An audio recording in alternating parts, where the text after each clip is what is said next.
Hello and welcome to FIDE Grand Prix in Belgrade. We're now joined by Grandmaster Samuel Shankland, who just drew his game against French Grandmaster Tien Bacro.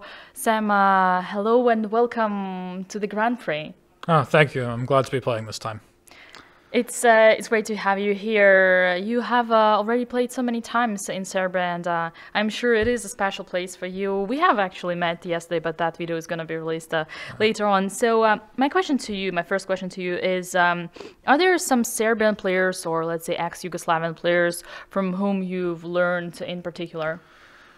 Well, I'm a very bad chess historian. You ask me about players from before I was born, I'm not going to know very much, but in terms of contemporary players, I've definitely looked at some games of, for example, Injic and Ivanisevic and Pirinovic and all these guys and Robert Marcus have all. Whenever I'm preparing, I constantly see their games, which means they're finding good ideas, and I'm drawing some inspiration. Of course, I've played with a bunch of them, and so it's. There's that. I guess in the past, there's obviously Velimirovic that I wouldn't be able to recite a game of his, but I'm sure I've seen some and they've made an impression on me here or there.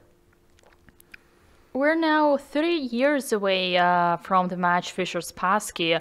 You being an American chess player playing here in 2022, does that make some of a special sense to you? Yeah, that hadn't occurred to me, but yeah, that sort of rematch from when they were quite a bit older.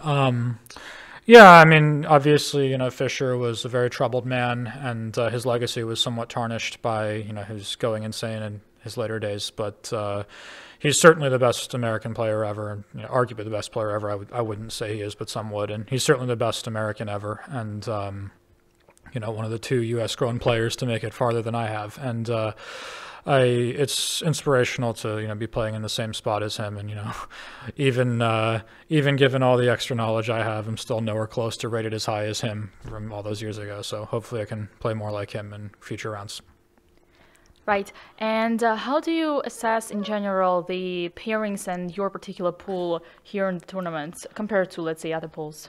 I haven't thought so much about it. I sort of, when I saw the pool, I sort of liked it just because I'm used to being an old man already, and for once I was the youngest player in my group, which is a really unusual thing for me nowadays at age 30, so I thought that was kind of cool. But ultimately, I mean, I believe ratings don't lie. This is how strong people are, and so I don't think any one player in a group is going to be much stronger or weaker than another. And so I don't know, I mostly just focused on trying to prepare for the guys and get ready to play. Right, and my final question for you today, for the entertaining purposes, how would you describe Hikaru's performance in the Berlin first leg? Joyful. I mean, I was just so happy to see him playing again and playing so well. I mean, he and Fischer are the two American Grand players who've ever made it further than me in chess, and he was always sort of a hero for me growing up. He's only 4 years older than me, but because I had a very late start in chess when I was just starting, he was already a grandmaster, and he was a young American hero. And it was really tough in the previous years to watch him struggle as much as he did, just have some bad results one after another. And then it's sort of been a hard pill to swallow that he's more interested in streaming nowadays. But it made me so happy to just see him back on his old form and playing fantastic chess. It was like he had never left, and 2 years off and still played amazing. And so I was very happy to see that. That's very inspiring. Thank you so much, Sam, and do have a good rest and good luck for tomorrow. Thank you. Thanks.